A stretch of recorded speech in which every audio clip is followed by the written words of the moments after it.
IMG, or otherwise known as International Marketing Group. In a nutshell, yung IMG or International Marketing Group, it's a one-stop shop for all your financial needs. If you think about it, bakit ka pa maghahanap ng ahente or financial broker when you can be your own financial broker? So if you're looking for healthcare, life insurance, mga mutual funds, mga properties like for real estate, condo, or house and lot, or if you're looking for mga non-life insurance, car insurance, or other general insurance for your house perhaps, or all other services, kompleto po, nandito po lahat sa IMG. That's why I decided to become a member so that I can be my own financial broker. And as you get to be your own financial broker, you get to enjoy 48 benefits. And you heard it right. As of the moment, meron po tayong 48 benefits that we enjoy as members of IMG. Kasama na po dyan yung discounts, mga free gifts, mga access. Pero more importantly, aside sa 48 benefits, napaka-importante na we get ourselves acquainted with how money works. And the good thing about IMG is they provide free seminars and workshop. And one of the things I learned here in IMG is the importance of building a solid financial foundation. Just like when you're building a house, you have to start from the ground up. As you have noticed on the bottommost part, dito po nakalagay ang healthcare. Tapos, andyan yung life insurance, dapat bayaran yung mga utang, tapos emergency funds, tapos investment. Pinaka-importante dito yung healthcare. Siguro naman nung pandemic last year, nung nag-lockdown, siguro naman na-realize natin kung gaano kahalaga yung healthcare, di ba? Bakit ba napakahalaga ng healthcare? Well, let's talk about the healthcare condition dito sa Philippines. Real talk number one, the healthcare cost is getting more expensive. In fact, in an article published by Manila Bulletin that was June of 2019, it is believed that the medical inflation rate in the Philippines is projected to rise 13.7%.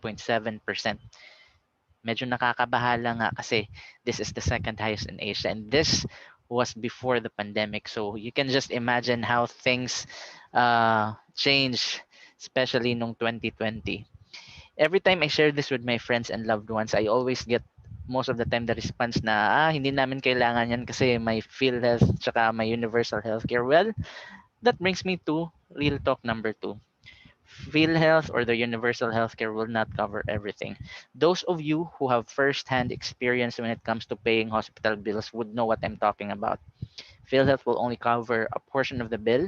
The rest of it will be shouldered by the patient, the family, or the insurance, depending on the situation.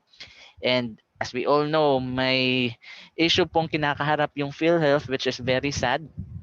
And I'm no longer surprised why around 600 private hospitals threatened that they will no longer renew their PhilHealth accreditation in 2020 due to unpaid claims. So, kung isipin mo mabuti, paano na yan? Paano kung walang PhilHealth? Paano kung walang insurance? Nasa patient na yung responsibilidad na bayaran yung hospital bill. Buti na lang kung may savings. Real talk number three, it will affect your savings when you get hospitalized. Gaya nga ng sinabi ko, buti kung may savings, paano kung wala?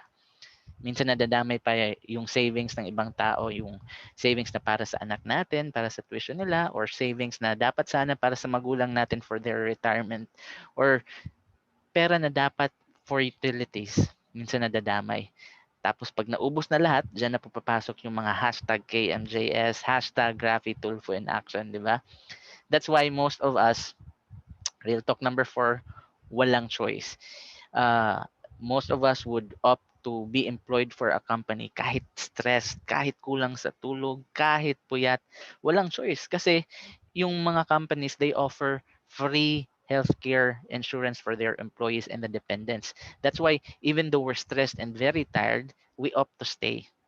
But the fact remains that you will not work for the rest of your life.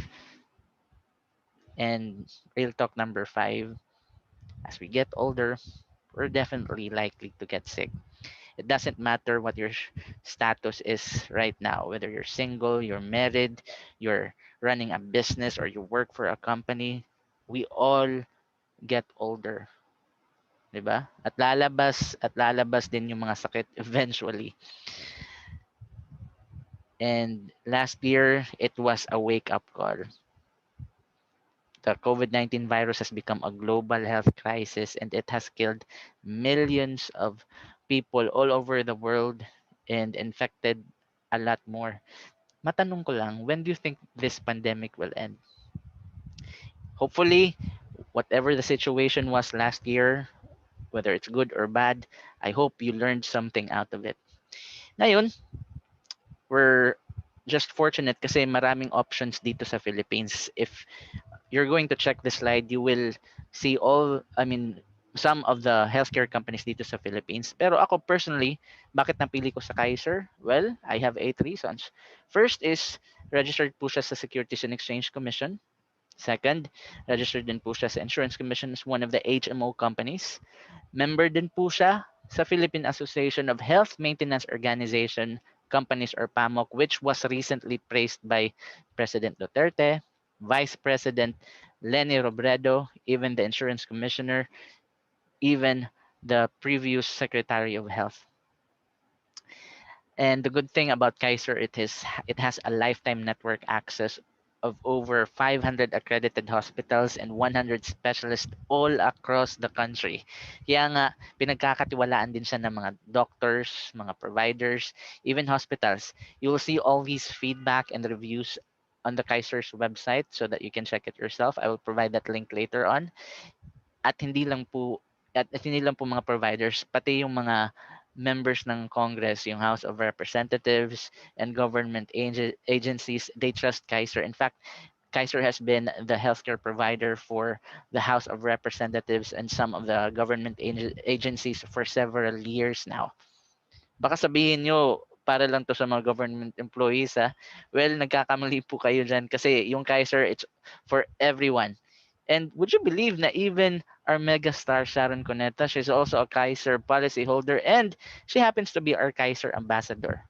So with all this, that's the reason why I decided to open a Kaiser plan for myself and my family.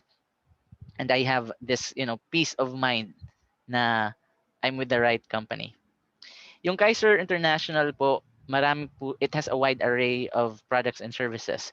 And one of which is tinatawag nating senior care plan. Ang Kaiser Senior Care Plan, it is a medical healthcare plan designed for 61 years old and up. Nung nag-avail kami ng mom ko para sa senior care niya, nakatanggap po kami ng kit. And the kit contains a hard copy of the policy or contract. It also contains the booklet. It's a list of accredited or affiliated hospitals, mga providers dito sa Philippines. And fact po, lahat po ng mga private hospitals, especially if you're in Cebu, lahat po ng mga private hospitals sa Cebu, they're affiliated with Kaiser. And lastly, sa kit, nakatanggap din po kami ng Kaiser Health Card for my mom. So this is what you will get the moment you have the Kaiser Senior Care. Now, what's fabulous about Kaiser Senior Care? When I say fabulous, I'm talking about fab, that's features and benefits. Let's talk about the benefits first. Actually, there's a lot of benefits. You will see the link later on so that you can see the full list of benefits for the Kaiser Senior Care plan, but I'm just going to highlight some of them. First is it has a maximum benefit limit per illness per year. Tama po, per illness per year. Depending on your plan, it may range from 250,000 to 1 million. And it also has coverage for the basic hospital benefits, miscellaneous hospital expenses, and a lot more. Again, you will see the link later on. For the features, ang Kaiser Senior Care po, it has a coverage of 1 year upon effectivity of the plan. And the renewal is guaranteed up to age 100. Yung karamihan siguro medyo confused on this part, but I will explain that on this slide. Sabihin natin si tatay nag-open ng Kaiser Senior Care at medyo nakaluwag-luwag. So sabi niya, magbabayad ako ng annual. So yun, nagbayad siya ng annual. Nagkataon na 2 months after he opened or he got approved for the policy, 2 months after na hospital si tatay. 'Di ba? For the first year, which means first 12 months, tapos na-confine yung policyholder, covered po yung mga non-pre-existing cases. Ano ba itong mga non-pre-existing cases? Simple, yung mga dengue, rabies infection, amoebiasis, and a lot more. Again, it will depend on the doctor as to what is pre-existing or non-pre-existing. Pero the good thing is, for the first 12 months, covered po ang mga non-pre-existing cases. Paano pag mga pre-existing condition niya? Paano pag pre-existing condition na yung pinag-uusapan natin? Well, don't worry kasi on the second annual coverage, bayaran niyo lang po yung second annual premium, then continuous lang po yung coverage. This time, sa second annual, covered na po pati yung pre-existing condition. When I say pre-existing condition, I'm talking about conditions like hypertension, mga ENT conditions requiring surgery, prostate disorder, and a lot more. Again, it will depend on the doctor kung ano yung considered as pre-existing or non-pre-existing condition. Pero sa edad na to, talagang lumalabas na yung mga sakit, di ba? So, what if it's a critical illness or mga dreaded diseases? Well, don't worry, it will be covered on the third year. So, continuous lang po yung coverage. For the third year, for example, dyan na po papasok lahat. Non-pre-existing, pre-existing, even critical or dreaded diseases. I'm talking about conditions like cerebrovascular accident, cardiovascular diseases, at marami pa pong iba. Again, it will depend on the doctor. Continue lang po yung coverage, and later on, uh, smooth lang po yung transition ng coverage. And that's the good thing about Kaiser Senior Care, because one of the benefits is talagang very proactive sila, especially kung may mga changes. And that's what I like about them. Another feature po ng Kaiser Senior Care is it is reimbursement type. And this part here, for the fourth feature, I will just have to explain this. It says member to shoulder the first 10,000 pesos from the total bill plus an additional 10% of the claimable amount. The remaining 90% of the claimable amount shall be shouldered by Kaiser. I will explain that on this slide. So sabihin natin, sa first year na hospital si tatay, nagkataon na nagka-dengue tapos nagka-amoebiasis si tatay. Since this is non-pre-existing, so first year, covered si tatay. At after nung confinement niya, nalaman na yung hospital bill is 100,000.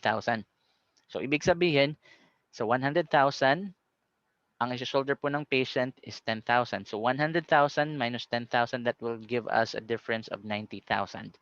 Yung 90,000 po, ito po yung tinatawag na claimable amount.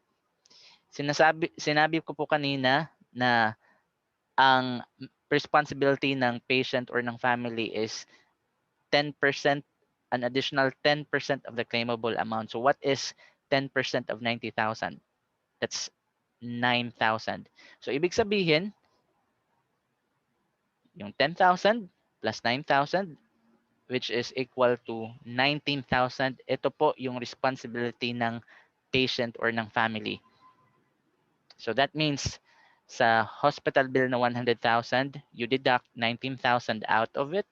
So the difference, which is 81,000 pesos, ito po yung tinatawag nating Kaiser reimbursement amount. So simply put, sa hospital bill na 100,000, yung reimbursement amount will be 81,000.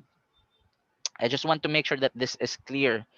Kasi nga, marami yung nagtatanong sa akin, and they always assume na this is how it works. Pero pag na-hospital na yung patient, sinasabi nila na parang hindi to napaliwanag sa akin na part. So I just want to make sure this is clear.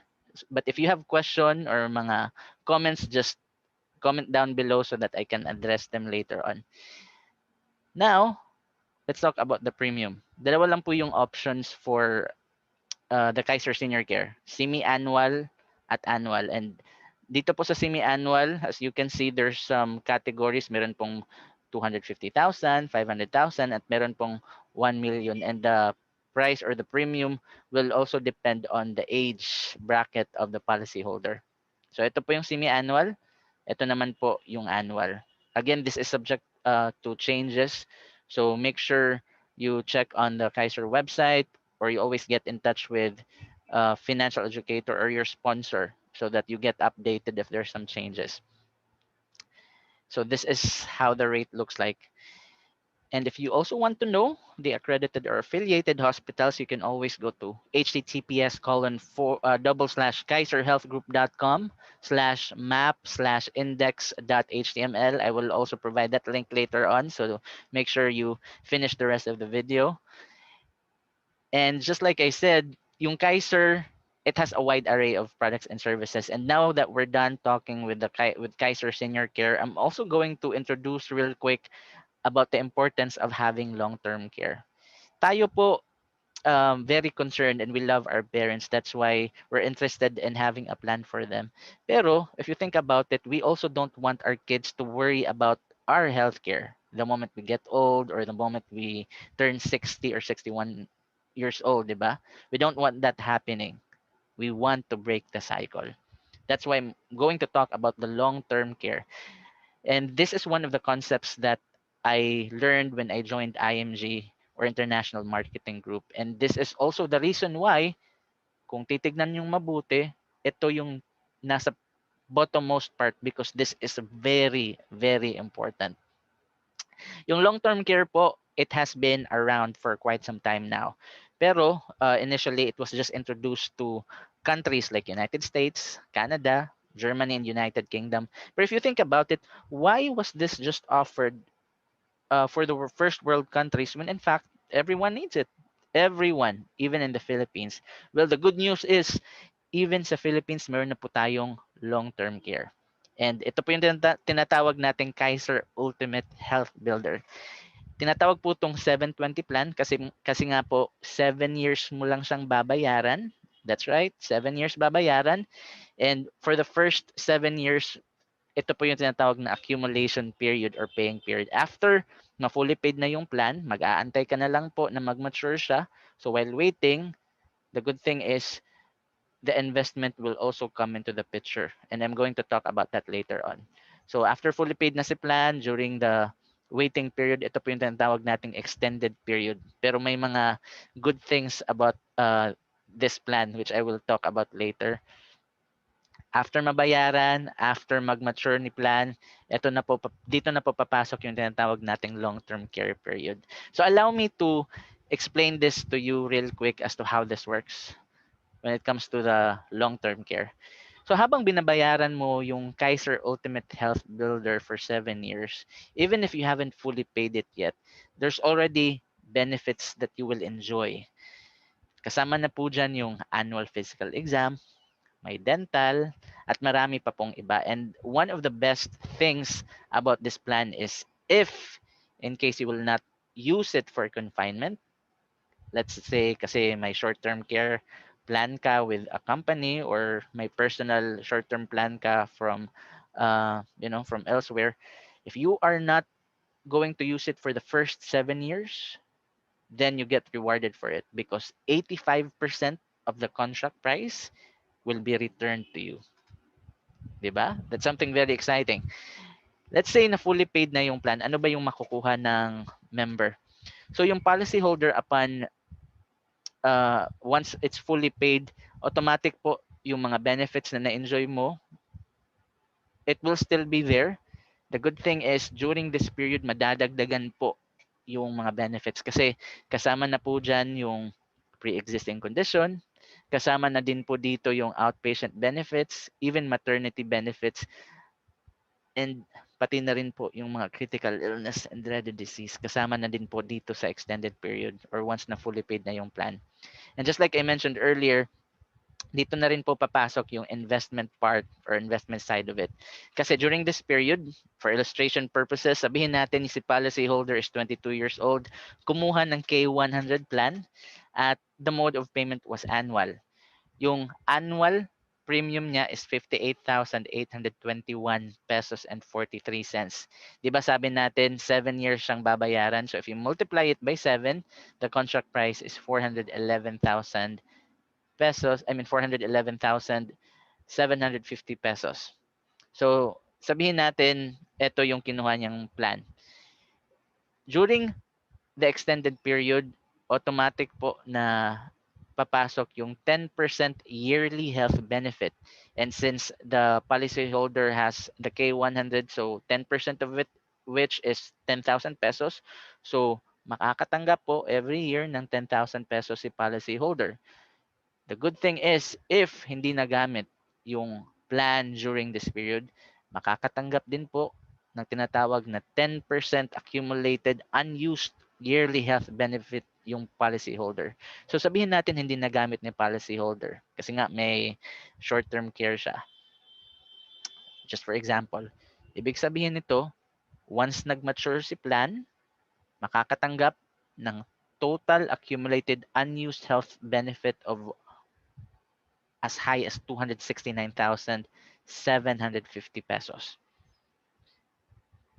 At hindi lang po yan. Kasi yung funds po, ini-invest na po yan on different portfolios and siguro may mga strategies po para lumago yung pera.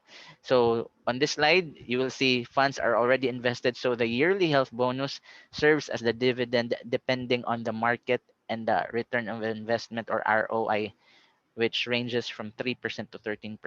So naka-invest na po to sa iba't ibang portfolios, and if the market is good and talagang nagpe-perform, then the estimated amount is 446,419 pesos. Ito po yung tinatawag nating additional health benefit. Well, if you thought na yun lang yung matatanggap on the maturity, nagkakamali po kayo kasi makakatanggap din po ng guaranteed amount on the maturity kasi nga nag-open si policyholder ng K100, so automatic po na makakatanggap ng 100,000, and that's what we call the long-term care benefit. That's regardless whether nagamit yung plan or wala. And 'di ba sinabi ko kanina na much better kung hindi nagamit yung plan for especially for the first 7 years kasi nga 85% of the premium is returned to the policy owner. Yan po yung tinatawag nating long-term care bonus. Kung titignan mo, yung contract price is 411,750 pesos. Ano po ba yung 85% nito? Ito po yun, 350,000 pesos.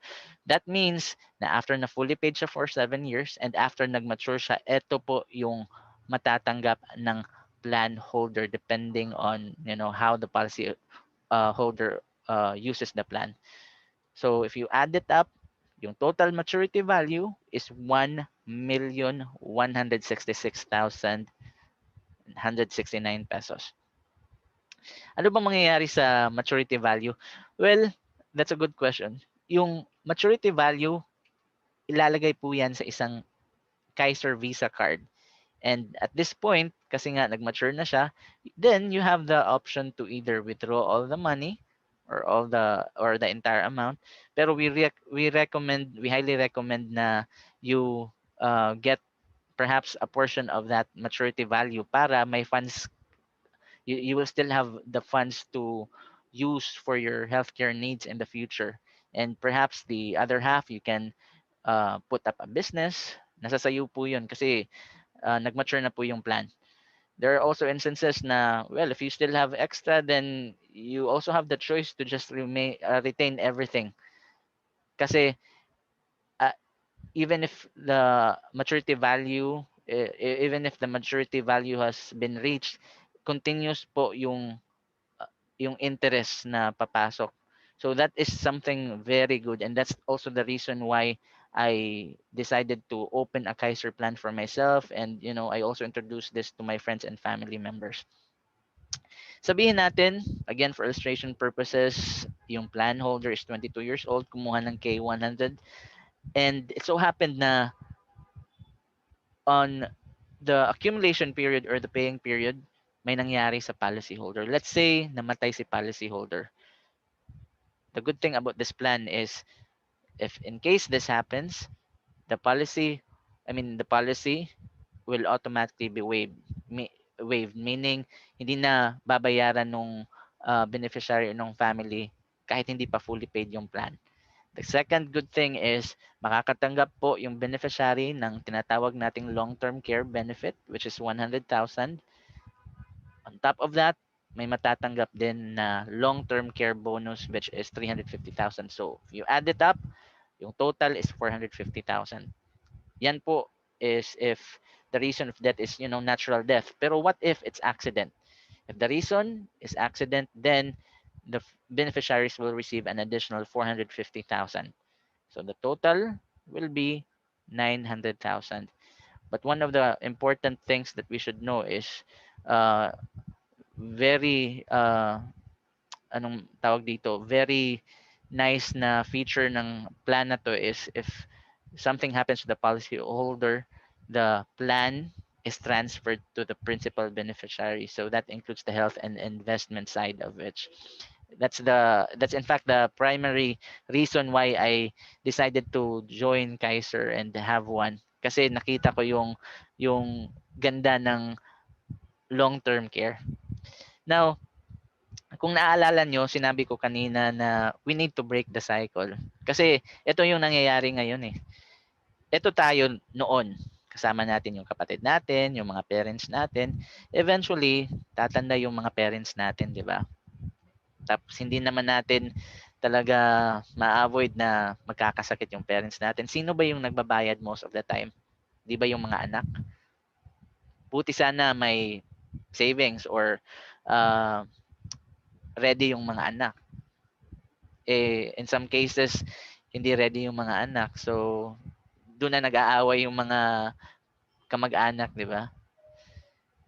Darating yung point na mamamatay yung parents natin and most of the time, the kids will have to take care of it for everything from the funds, for the viewing and all that. And ito naman tayo ngayon. Hopefully, nakahanap na tayo ng partner. Hopefully, may anak tayo. Darating din yung point na tatanda tayo, magkakasakit. Siguro darating din yung point na, let's say, ma-hospital tayo. Sino bang mababayad ng hospital bills? Gusto nyo ba anak nyo rin po yung magbabayad ng hospital bills nyo? Paano pag wala kang anak? Paano pag single ka? Paano pag wala kang partner? Mahirap po. Kaya nga po, yung tanong is, sino po mo yung magbabayad ng hospital bills in case this happens? That's why it's very important that we break the cycle. As the saying goes, you can never go back and change the beginning, but you can start where you are and change the ending. Before we end this video, please like, subscribe, and share this video to your friends. And don't forget to hit the notification bell.